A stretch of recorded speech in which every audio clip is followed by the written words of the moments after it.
Hey guys, before we get started, I just want to shout out my podcast sponsors, Mediums Collective. Mediums Collective is a Seattle-based streetwear brand, and they're huge into community building. They've actually been throwing events with local artists lately, and they've even been on the NAST podcast. And if you go on their website, you can find premium quality shirts, hoodies, joggers. I'm actually currently wearing one of their shirts right now, their Hustle shirt. You can find this and more on their website, mediumscollective.com, or you can reach out to them on all social medias, Mediums Collective. And right now, they're running a promo offer with the NAST podcast. It's 20% off all clothing. If you go on their website, the promo code is NAST podcast. Now let's get into the show. Welcome back to the podcast, everyone. Today, my guest is a artist I've definitely been hearing about for the past few years. He's worked with tons of my favorite artists in the Seattle area, and I'm lucky enough to finally be in the same room as him. He's also signed to Bloc Star Evolution, which hosts some amazing artists such as X-Rated. It's my pleasure to introduce Macntaj. Hey. Nice to be here, bro. Hell yeah. That's good, man. Dude, the first time I ever heard about you was I was at my house, which is like an hour outside of Seattle. Okay. Which I would have, I love going to concerts, right? Yeah. Mm-hmm. So I heard about this concert that you were putting on back in 2019, and everyone was texting me, Blake, you should pull up to the Macntaj show. So I kept looking up Macntaj Seattle, and it just came up fucking the MacBook shit. I was like, how the fuck do you spell Macntaj? I would have had no idea that there's a fucking J in there or anything like that. Just kept coming up with laptops and stuff. Yeah. It was like Macntaj, like Mac and ass Taj, because Taj is my nickname, Macntaj. Oh. But then it kind of, morphed into some other shit. And also, we're in Seattle, so, anything tech related is, I guess I didn't really, I should have thought that out better. You didn't even think about that at all? It wasn't even like that. It was, we was in the studio and we were freestyling, just fucking around. Yeah. And my homeboy just came up with it. He was like, well, I said it. I said, Kwabi Macntaj, Macabra, maybe you. Son, tank, in my favorite color, blue. This is, young, just chilling. My nigga was like, what'd you say? He said, Kwabi Macntaj? Nigga, that's hard. That's your new name, bro. You Macntaj now. You know what I'm saying? I brushed him off a little bit nah, because I was going by something else. Oh, shit. And then eventually, what were you going by? X-Lav. X-Lav. Yeah, it's like my block name, my street name. But then eventually as things progressed, he ended up getting locked up. You know what I'm saying? He served a bit, and I ended up just going back to, or not going back, but just using Macntaj. So was it respect for him kind of, or is it just? Not really, fuck that nigga. It's nah, it's my bro. Nah, it was just more or less I liked it kind of, but I was like, you can't name me I already have a name. Maybe it was more pride that got in the way. But that's my brother though. He just got out again, so let's stay out this time, right? Just stay out, man. High definition, big perk, babe. Stay free, babe. Do you want to hear something crazy? I would love to hear something crazy. I think it's I don't know for sure if it's. I think I'd have to get tested to be for sure, but I think I'm allergic to apples. Whenever I bite into them, my teeth get all numb. Is that a common thing? No. Your teeth get numb? Well, my gums and my teeth get all numb feeling. Really? Yeah. Where are you getting these apples from? Just anywhere, off a tree, off a farmer's market, not apple pie. So wait, do you get them off trees more or from the store? What? Just wherever, man. Are these trees in Kent? Because Kent don't got the best soil, bro. It might be some type of fluoride, some weird shit from contaminated soil in your apples, man. It's something about biting into them, because sometimes I can do it if it's sliced. I have a weird reaction to things sometimes, almonds. I'm allergic to almonds, but if they're salted, I'm not allergic to them. So, but wow, I've never heard that. Yeah, the salt makes it so it counteracts the allergic. My throat literally gets all tight if I eat almonds, but without salt. Yeah, without salt, raw almonds. Well, you got to put salt on the apple, man. Yeah. I'll give you an example. Have you ever eaten a kiwi? Yeah. You're supposed to, the prickly stuff, the fuzz. You know, how your mouth gets numb kind of from that. Mm-hmm. That's what happens when I eat apples. Really? That's weird, bro. I never. Yeah. I never heard of that. Macntaj. Yeah. I like apples. Apples really?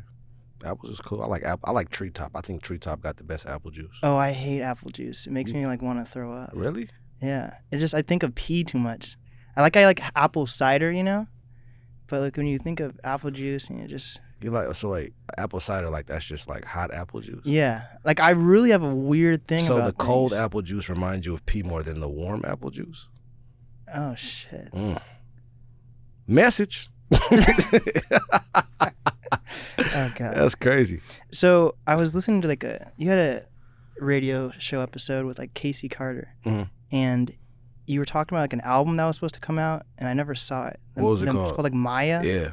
What happened to Maya? Nothing.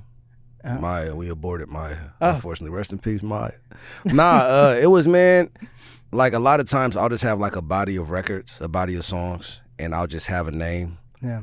I guess it's more like a working title, but then as things progress, as I add new records to it, or I'll take records away, it won't embody the name that I came up with initially. So we have, we just, like I came up with, like Big Block Main, the original name for Big Block Main was Gorgeous.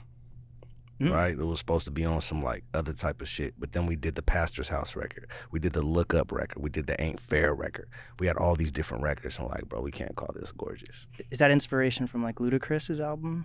Like the church records? You're like, nah, I like Ludacris, but I didn't even think of that till now. Wow, it really gave me like those old 2000s Ludacris vibes. What was that? It was that album called Beer and Chicken, I think. Chicken and Beer. I got it completely mixed up. Yeah. What you said Gorgeous does? Yeah, the Big Block Main, the church songs.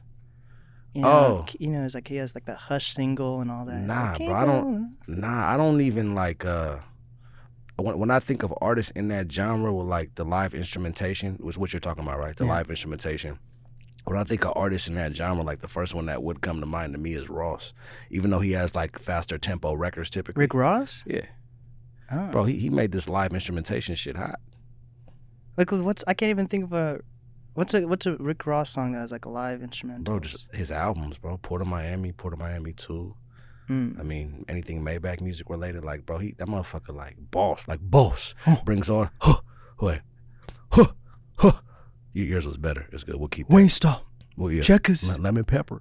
You feel me? But nah, he'll have like he'll have his band and like orchestra and choir and stuff come in the studio, bro, and they'll just kill shit. Holy shit, I never even knew that. Bro, Rick Ross has some of the best albums ever, bro. It's just like, it's called Maybach music for a reason. You could just relax. Yeah. You with a pretty little bitch. You got some liquor, some weed if you do that, black and mild, whatever. What's your take on women and not being able to say What? How do you feel about women? But I feel like in Seattle, I feel like you're not allowed to say bitch. Says who? Half the time I say bitch, I'm not even talking to a woman. You're talking to a guy? Or are you talking about the talking women? to a bitch. Wait, what's the difference between like a woman and a bitch? I don't know. Women's I don't think of it like what's the difference between a woman and a bitch. Like I don't even think of a bitch when I think of a woman. Like a bitch is just a word I call someone that's acting like a bitch. So like you could be like a doctor and still. No, if I was a doctor, I probably wouldn't say that. But I'm not a doctor. Like when I say like bitch, I don't like bitch, or when I say whore, I'm not talking to or about women. Oh. Like that's like that's okay. I'm happy I got a chance to speak on this. You're the first person that asked me that. Okay. Actually. But no, it's not like when I say whore, like I have more male friends that are whores than women I see being whores. It's not like that. It's like a unisex title. Like a whore just means you're playful, you're friendly, you're for the world. You're promiscuous. Like that don't, you know what I'm saying? A lot of times it don't even matter. Like we're not even really referencing like sex or nothing like that. Like if somebody like, if one of the homies sits down next to me or whatever and like he orders something dumb off a menu at a restaurant, I'm like, whore. Like it don't mean nothing. We're just goofy as fuck and like. Do you have like a dictionary for all this? Like is there a difference between like bitch, whore, hoe, whatever? Not, I mean. Who do you call a hoe? A hoe. You feel me? But it don't have to be a woman. Like when I say bitch, you bitch, whore, hoe, that's not about women. Like it's just about bitches, whores, and hoes. I don't think of it like that. Right. So if somebody, does feel like that's what I'm talking about, that's not what I'm talking about. Maybe it's just an age thing. I feel like newer artists, actually I don't know, but I feel like newer artists probably stay away from calling women bitches. Really? Where? I don't know. In Seattle, maybe, yeah. But no one else does. It's like for what? Like all this politically correct shit, bro. Like that's not for me, bro. Like I know my intentions. I know my heart. Yeah. You feel me? Like I'm like the most protective of women. You feel me? Like I'm not that person. What about? Do you know about Karens? I know about Karen's. That came from Seattle. Did you know that? I can see that. Yeah. I can see that. Yeah, Seattle's funny. But you moved out of Seattle. Is it because you just don't like it here, or you just wanted to change, or what is it? I didn't move out of here because of any particular reason. I think maybe, because of money. Okay. That's why I moved. Opportunity, maybe. But like Seattle's just like I'm a unicorn here. It's different here for me. I feel like it's a lot of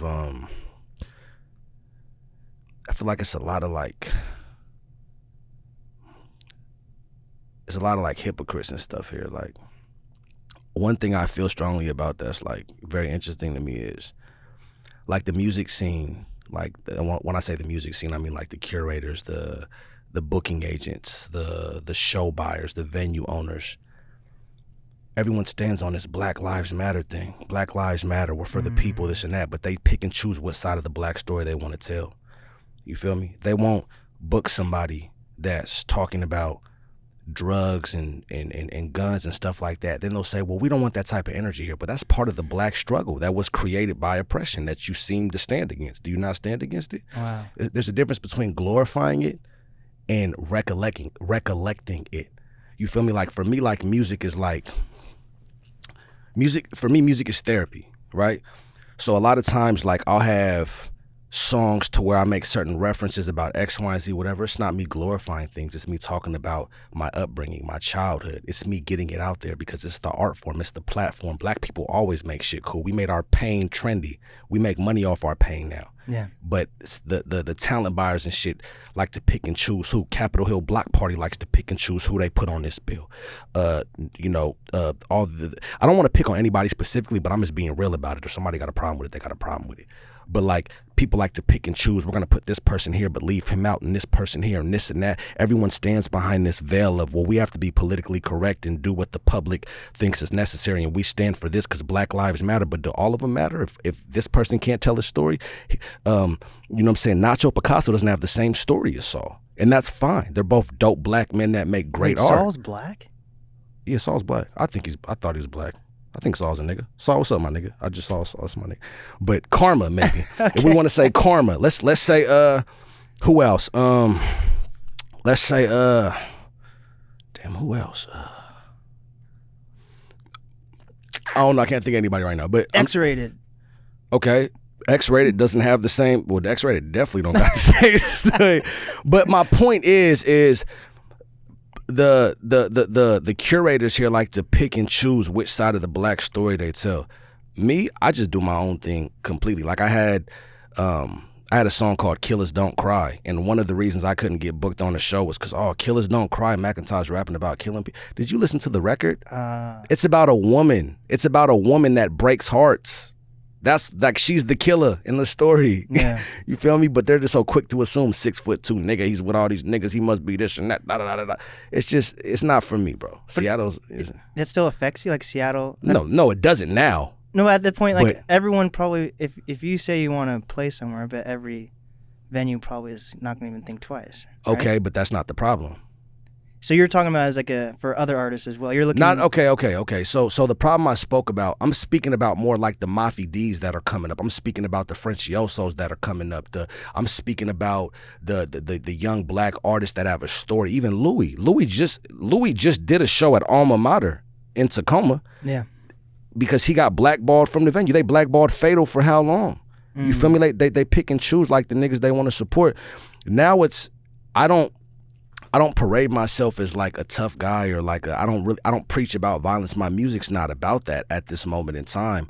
So it's easier for venues to say yes to me, but I'm not.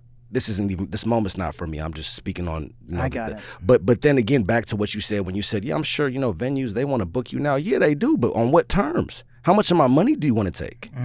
You feel me? How much leverage do I have? I can't get a Friday. Word.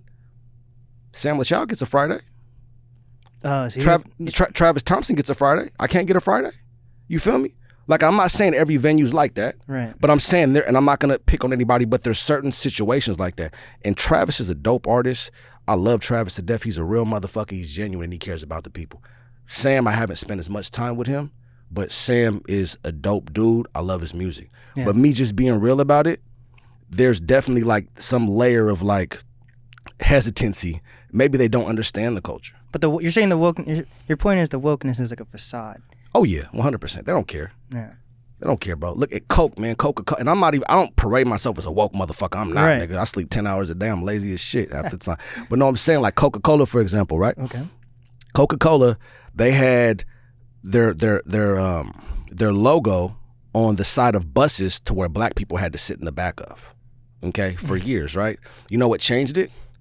The world was like, hey, people that don't support black people now, people that don't support the advancement of this marginalized group of people, we don't fuck with them. And they're like, really? So you'll stop buying this soda if we don't? Okay, yeah, take it down.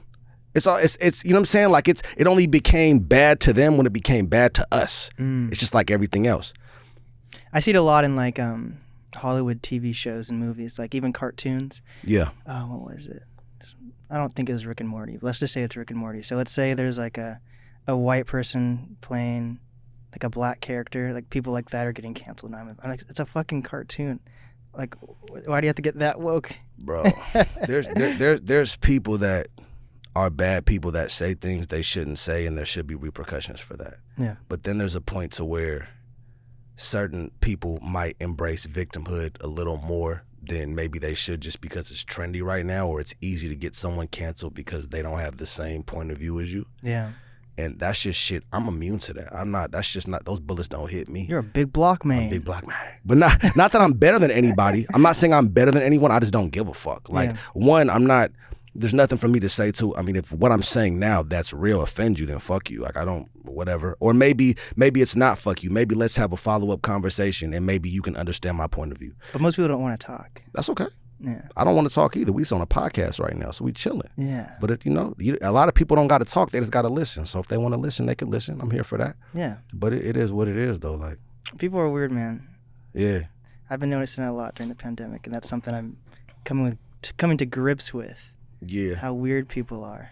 Yeah, man. Seattle, bro. So, I do want to understand, like, your upcoming, like, you coming up in, like, Seattle. Like, did you go through all, like, the Seattle music scene and just go from venue to venue, open mics, everything like that to build up your name? Or, like, what did you do to?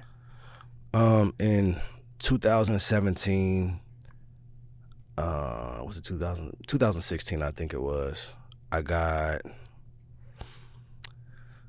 commissioned to do a feature for Bass Nectar.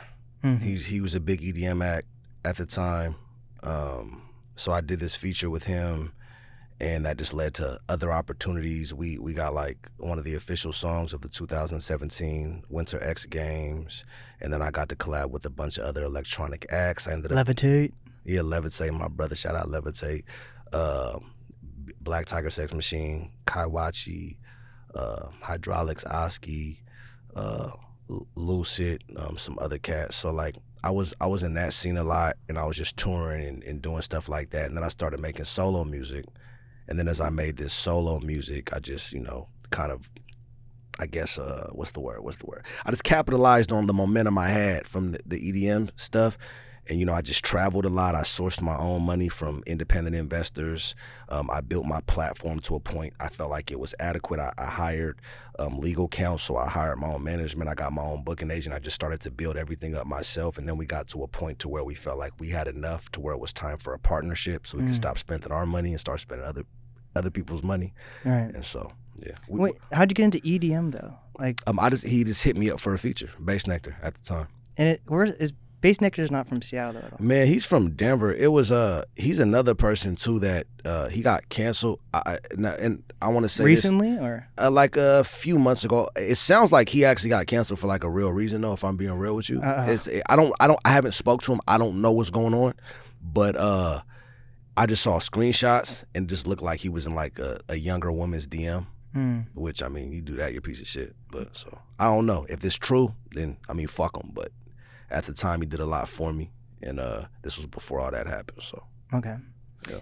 But was your first project with Slightly Flagrant? Was that the first project you released? Like, did you have any how? I'm still just trying to understand like how Bass Nectar even found you, bro. Okay, so Levitate. So you were working with Levitate. I was working with Levitate, like just on a couple records. And how'd you meet Levitate though? Where did I meet? I met Levitate through Creeps. Okay. I met Levitate through Creeps, and Levitate DJ'd a Slightly Flagrant show. And then he was just like, hey, bro, I got some records I need a vocalist on. Do you mind hopping on them? Cool, I hopped on the records. Then him and Bass Nectar get tied in, and they need a rapper. And it's going to be a situation where Bass Nectar either commissions like a motherfucking, like a Lil Wayne or like this huge rapper just for this big song that's expensive, but he has that name, or he just finds a little unknown guy for a little bit of nothing in terms of money and, you know, keeps it rocking. So he chose the latter, and that's how I got that opportunity. He hit up Levitate, and Lev was just like, you want to hop on this Bass Nectar record? And I canceled my flight because I was flying out to Diego the next day, and I was like, hell yeah, I want to get on the Bass Nectar record. Like, that's Bass Nectar. Like, of course I do. So you've always liked EDM a little bit, then? No. Okay. So, okay, bro, look, this is weird. I swear my whole life be going like this. So I'm living in LA at this time, right? This is like maybe like when I'm 30 now. I just turned 30. Happy birthday. I was like, a few months ago. Oh. I just said I just turned 30 because it makes me feel younger, but yeah whatever. Okay. So I'm in LA at the time, and one of my roommates is like, hey, you should start rapping to EDM beats. No one else is doing it. And I'm like 20 years old. And I'm like, play me something. So he plays it, and I start writing, and the dude just happens to be Bass Nectar. So I write to like 4 or 5 of his records, right? But shit. I didn't like it. I tried to record it. I was like, bro, this is whack. I don't like this shit. But then years later, he actually happened to hit me up. Damn. So I didn't like EDM. I just knew who he was. And I liked the songs I was on, and I think there's a lot of electronic producers that are mad talented and super dope. Yeah. Some of it's just not for me. That's still not a huge thing, right? EDM and hip hop. Like there's been some collabs, but I don't feel like. I mean, Vince Staples, he got like when I think of EDM and hip hop, I think of movie soundtracks. Are you talking about the fucking Pokemon? What's that? They just came out with the Pokemon soundtrack. Actually, I don't even know if that's an EDM song. I don't think it's EDM. No, I'm just saying like Vince Staples' album, like he got a lot of placements, a lot of sync licensing deals and stuff. What EDM song are you talking about that's with Vince Staples? He got shit with like, I think his name is Flawed. I think FLAAUD or something. He's like a big EDM act. I could be fucking that up. I don't know. It's some big dude. I don't know who it is. I know like Steve Aoki.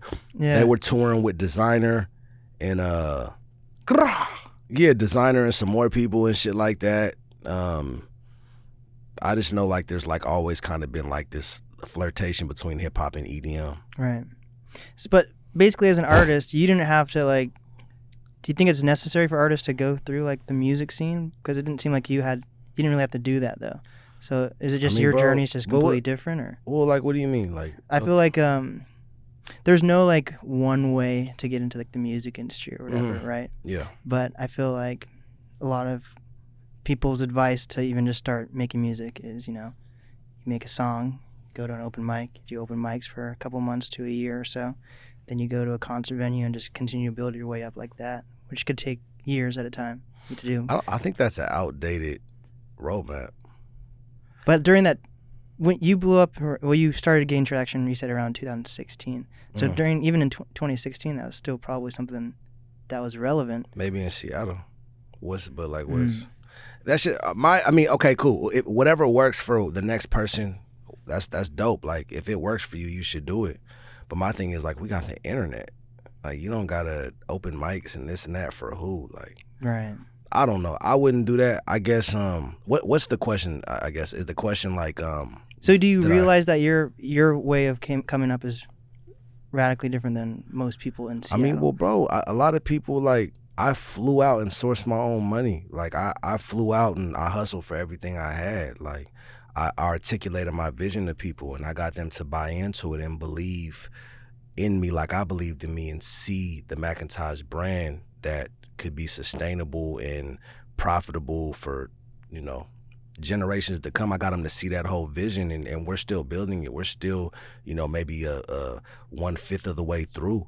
But like I didn't sit around here and go to open mics. I hit the road. I hustled. I got my money how I could get my money at the time. I didn't do that. I wasn't a rapper. I was a businessman. So that is like what rappers do. I never really did that. If I felt that worked, I would have done it. I just never even thought to do that. I was just just left the city and I was just getting it how I felt I had to get it.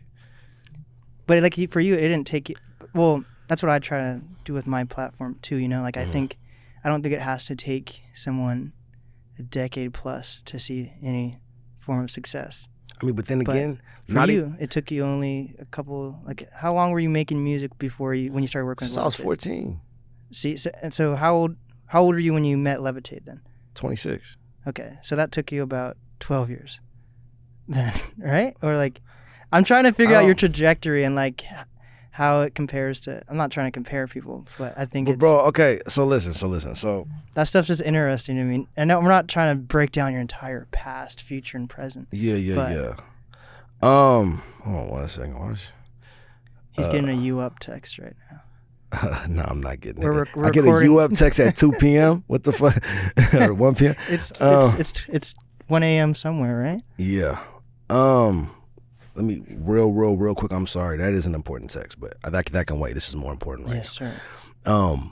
But I think I don't know in terms of trajectory, bro. I just like I've been making music. I think between like the ages of 20 and 26, I was just in a long ass relationship, and I just didn't really care about music. It was like the first time in my life I had a real job. What was the job? Oh God. Okay, so no. So I worked at Walmart first. Okay. Right when I was 20, from like 20 to 21, 22, whatever. And then I went to work for Wells Fargo. You worked at a bank? I did, man. Oh. Yeah, I was like, bro, I got a cold ass story. I'll keep it quick though, but like, literally, so prior to that, I was just in the streets hustling, just getting just however I could do it, just hustling, bunch of other stuff, just dumb young kid stuff. I never had a real relationship in my life until I was 20. Like I had like little chicks I talked to, but I never had someone I said, "You're my girlfriend," and she was like, "Yeah, you're my boyfriend." So I had this. I got my own spot, 1920. With her, and I'm like, you know what? Like, she had a kid, so I'm like, you know what? Wait, how old was this girl? She was like 6 months younger than me. Oh. Yeah. Okay. So, I was just like, it's time for me to grow up, man up, this and that. It's my time. I spend enough time doing dumb shit, whatever. So I'm working, I'm doing all this shit. I go to Walmart and I'm asset protection. I was a cold ass asset protection dude. I was catching everybody. Wait, is that security or something? Yeah, that's like undercover shopper. Like I would just dress like this and I just walk around and catch niggas stealing. I was so cold with it. I was so cold with it. One time I caught somebody stealing and they saw me watching them, right? And they were like, it was a Mexican from Yakima. He was like, "What's up, fool? You looking at me? Still, you security?" I'm like, "Nigga, what are you talking about? Security? Are you security?" "Oh, no, fool. Whatever. Like, "Oh, okay, it's good. I'm like, "Bro, you got some weed?" He's like, "Yeah, I got some weed, fool. Man, cool." So we just start politicking. We're chilling, right? So we walk around the store and steal shit together for like 30 minutes, right? He's watching out for me. I'm watching out for him. We're stealing shit. Whoop. I can't really steal because I work there, right? Yeah. But he's really stealing though. And so we get outside and the smoke or whatever. We get outside now. Bang! Grab him by the shoulder, asset protection in the office. He said, "What?" Fool tried to rip away. I'm way bigger than him, so I just picked him up and took him in the office. But like I was a cold AP. I was a legend. They was like, "You hear what the nigga at the Wooty Walmart did? He's cold." They were talking about me and everything. I was that dude, man.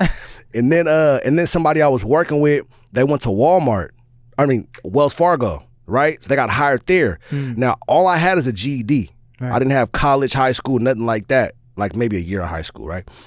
So he gets hired. It's this black dude there named James Miller. James Miller, at the time, he's like, you could tell he's one of those, like, he's a brother, but you could look in his eyes and tell he used to be on some bullshit. Like, nigga, you used to do some dumb shit when you was younger, but you cleaned your life up. Congratulations. Jesus is good, right? So he's working at Wells Fargo, and my boy, he's the banker there, and he sucks. He's not getting nothing, like no sales or anything, right? But he's still new. Yeah. So they're like, okay, let's bring in, Taj or me at the time, whatever, and we'll train him or whatever, and we'll send him to another bank. So I was training at the same bank with him. Anyway, I did so good that they wanted to promote me. Oh, shit. But I didn't have no college or anything. Like, you're supposed to, being a banker's like a prestigious thing. You got to have finance, accounting, something. So by this time, I've been there for a year and a half. I'm with a new manager. and not James Miller, not the black one. He got promoted. I'm with a new manager at the same bank. My friend got fired by this point in time. So they're like, yo, like, you know, we think you should go into business banking. You know, but I want to go into investment banking. I'm like, why can't I go into investment banking? They're like, well, there's college students that are failing this test. You don't have college, this and that. I'm like, bro, what are you saying? You don't think I could pass the licensing test? Well, I didn't say that, this and that. That's what you were saying.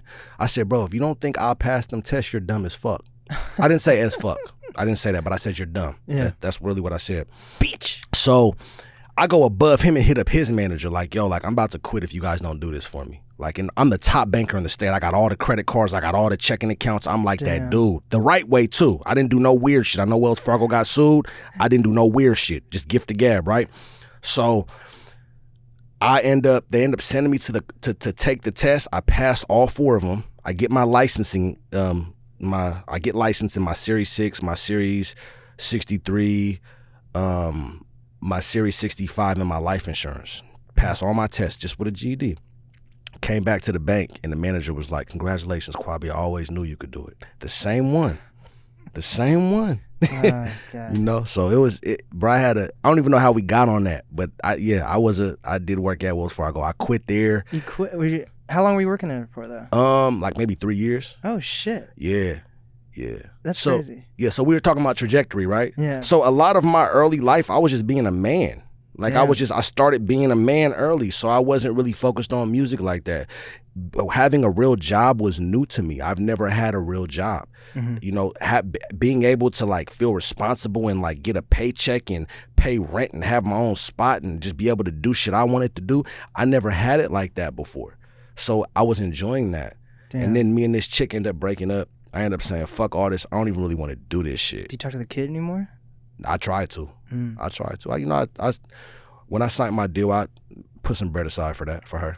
Yeah, we had been broken up for 3-4 years after I signed it, you know, or prior to me signing my deal. But one of the first things I did was put some money aside for her on some real shit. Sound like a good guy. Yeah. Well, I mean, she's a baby. She's innocent, you know? Yeah. So, but why'd you quit though? Why'd you quit Wells Fargo? I was tired of that shit, bro. It was just like, so what's funny is I went on I said I wanted to quit, and the district manager was like, well, how about we give you 6 months to think it over? We'll keep you on the books, and you'll have 6 months just to think about it. So I'm traveling, I'm touring. I'm still on the books. I'm not getting paid, though. So I'm traveling. I'm making music. I'm, like, touring. Not rap touring, just I'm going to different cities just seeing what's happening. Like, I'm on the road. I'm like, fuck it. So I'm doing my thing. 6 months comes, and they're like, yo, you want the job? And I'm just like, nah, I don't want it. I don't want the job. So, and then that was it. And then I just been doing music and hustling and just doing my thing ever since, really.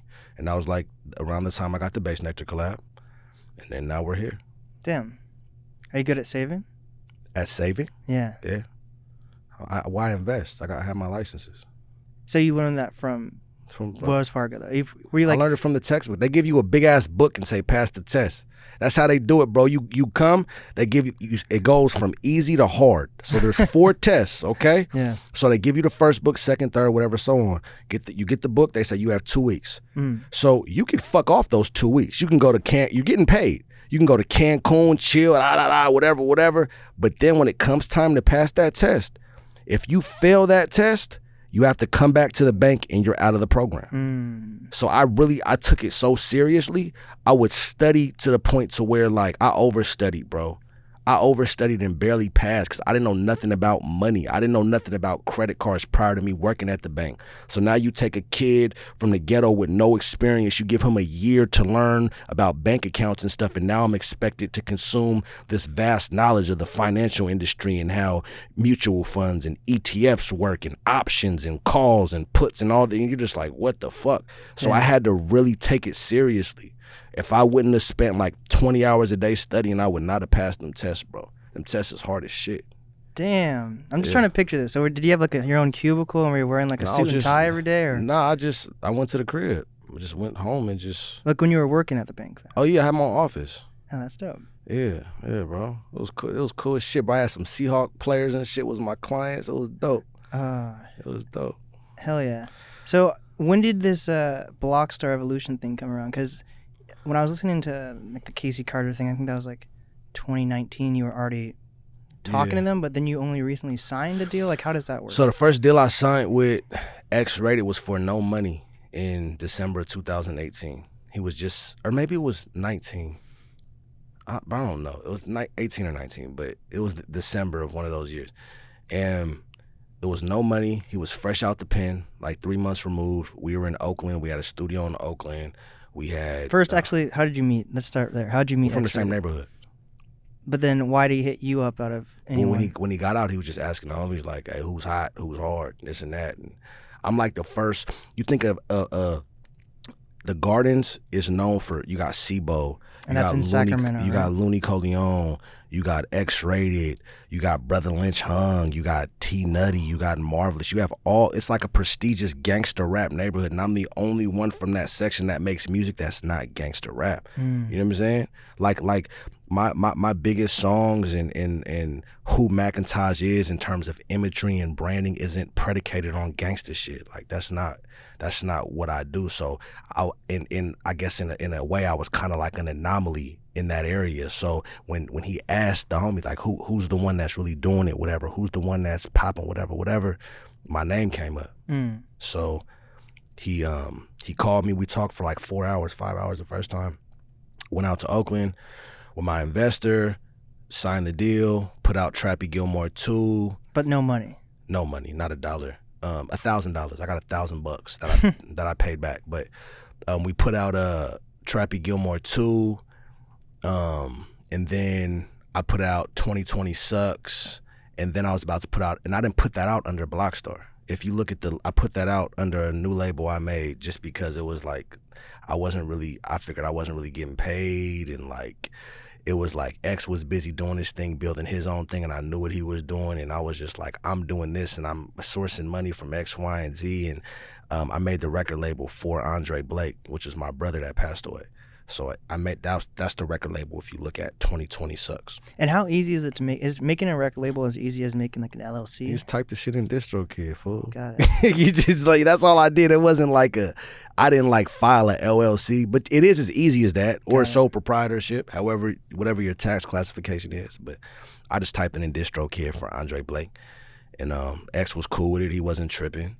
And then after that, we finished. We had the Gorgeous album that we were working on. Went down to Vegas for maybe like 6-7 months. Finished the record, or finished the album, and renamed it and put it out through Blockstar. So that's it. Okay. And is Blockstar his record label, or is he just someone that signed that helped you get noticed by it? He's one of the founding members, but it's a few people. It's him, and it's you got Brian and Matt. Brian Shard is up there. You got Matt up there, and then they got label service through In Grooves, and like Stephen Weatherby, and like Wendy Day works with them close. So you got like a lot of like bigger like Universal Music affiliates up there fucking with them. And what's the vibe of your record label? Is it supposed to be like, when I think of you just named like X-Rated, Brother Lynch Hung, all that stuff. Like when I think of Brother Lynch Hung, that's obviously like a strange music type thing. Like, do you guys have like a vibe that your record was going for? No, it's not. Yeah, strange music is its own thing. That's not us. Bro. Right. That's not me. X, I know X and Tech Nine are close, and I respect what Tech Nine is doing. At the same time, I'm doing something different. Are you guys like all friends though? Like now that you guys are, when you're on the same record label, so I guess not all record labels people like know each other. Like, but do you guys all know each other on the roster, or how does that work? What do you mean? Like, do I know like everyone, Tech Nine now? Like everyone on your roster, like Blockstar roster. Like, are you guys all like close at all, like a family type thing? I know thing, everybody. Yeah, I know. Like I got bros. Like when you're in a new city, and you're an X-Rated, for example. Like X has a huge following in Vegas, just because like Vegas models a lot of its politics after LA or California, right? So when you think of California gangster rap, X is one of the names that pops up. So when we first went down there, we tapped in with everybody, or he tapped in with everybody immediately. We bought a building down there. So like the city and the community really embraced him and really embraced Blockstar. And I think one of the biggest things for me when I signed, one of the biggest talking points and concerns for me was, I want to make sure that we're not doing the gangster rap thing. I want to make sure I'm not one of these people doing pubs and bars at 35 years old. Like, that's not what my goal is. I could do bad by myself. You know, like, what I really want to do and what I'm passionate about is creating freely, being able to express my brand through like the visuals on some fun, carefree, who I really am type stuff, and not kind of be bound or like typecast into this gangster rap persona that I don't carry or hold anywhere. I'm just myself, and I try to be genuine and just and loving and just real everywhere I go. Seems like the Justin Frick videos probably help with that a little bit, right? Like, it's very creative. It helped with it a lot. Yeah, it helped with it a lot. How'd you meet Justin Frick? I met Frick. Bro, I don't even know where I met Frick at, bro. I ain't gonna hold you. Him and me, he's one of my best friends, though. I love him. Him and Gage, they're dope. Most of the videos we direct together, in terms of just coming up with the ideas and the concepts, and then he'll bring them to life. And there'll be times where he's like, bro, I don't know what to do here. Like, what should we do for this scene or this part of the song? And I'm like, bro, we got to do this. And he's like, oh, that's tight. Or vice versa. There's times I just give them a song and I don't even know what I want to do, and then they start it, and then I'll add something. So it's really easy going, bro. Like, he's a huge part of my brand. I don't know how far I would be without Frick. What's your favorite video you guys have done together? My favorite one, bro. There's like 4 of them that aren't even out yet. That are my best videos I've ever done. Wait, what was that stuff you guys were talking about like last summer when Tory Lanez made that Good Burger video? Good Burger. And then you made, do you think there was actually like a correlation between? It doesn't matter what I think. The internet thought what they thought. That's all I care about. It don't matter what I thought. Yeah. So what are some artists that you think are about to have an upward trajectory in Seattle or even Oakland or wherever? Like, who are some artists you're looking at right now? It just depends who works hard. I don't know. Like, there's maybe a motherfucker on top today and not tomorrow because he just doesn't want to be. I don't know. Like, some artists I like, we can start there if you want. Okay. Like, I like Travis, Sam, Saul. Obviously, they've been doing it forever.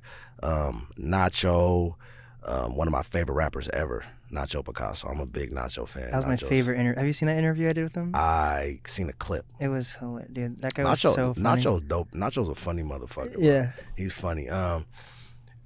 Let's see who else. Louis, dope. He just signed his deal. Karma's dope. I like Django out of Spoken.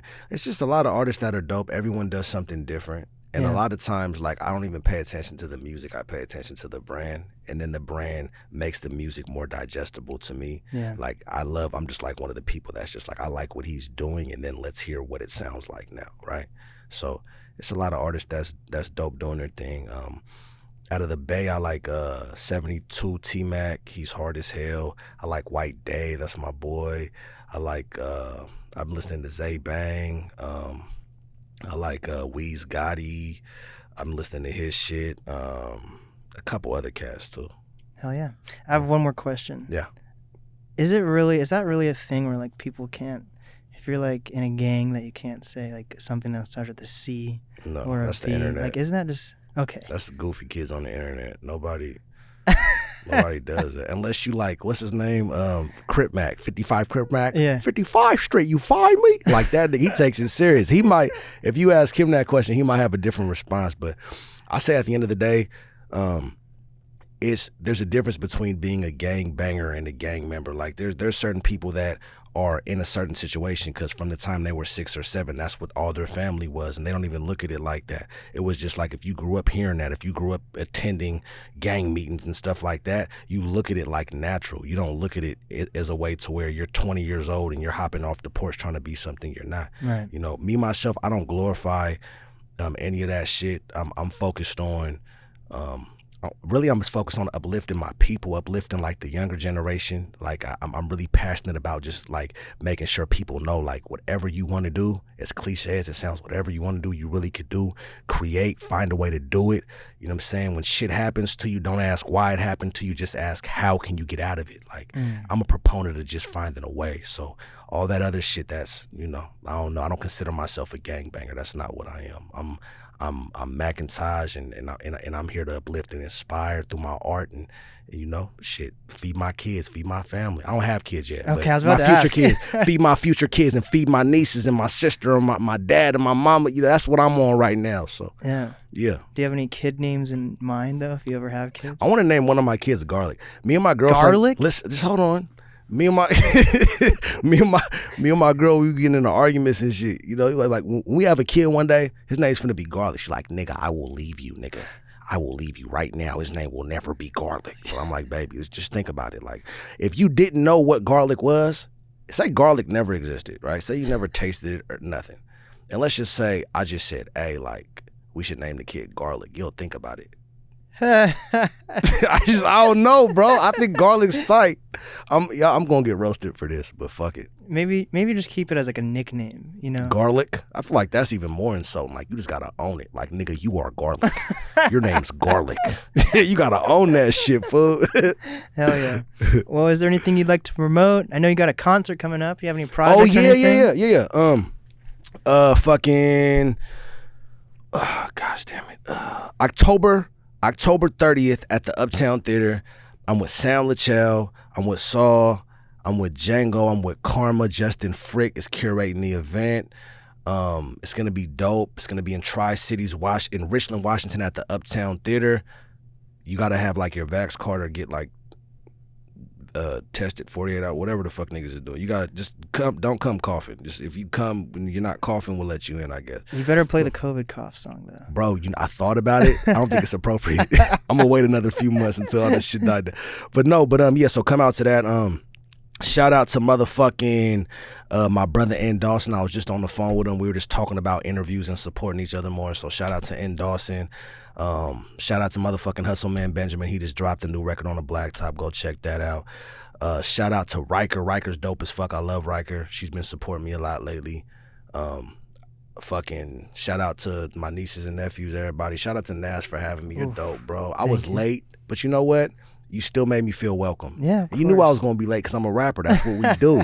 But you welcomed me with warm arms. I appreciate you, brother, man. Course. And until next time, man. Hell yeah. What's the easiest way for people to reach you? Instagram at Macntaj, MACNTAJ.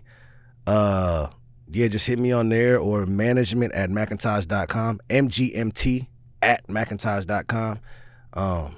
Yeah, shit. That's it, man. Love y'all, man. Graw! Whore! NAST Podcast Whore. with Macntaj. Big black man, you bitch. You gotta zoom in slow. You bitch. And we did it. We did it.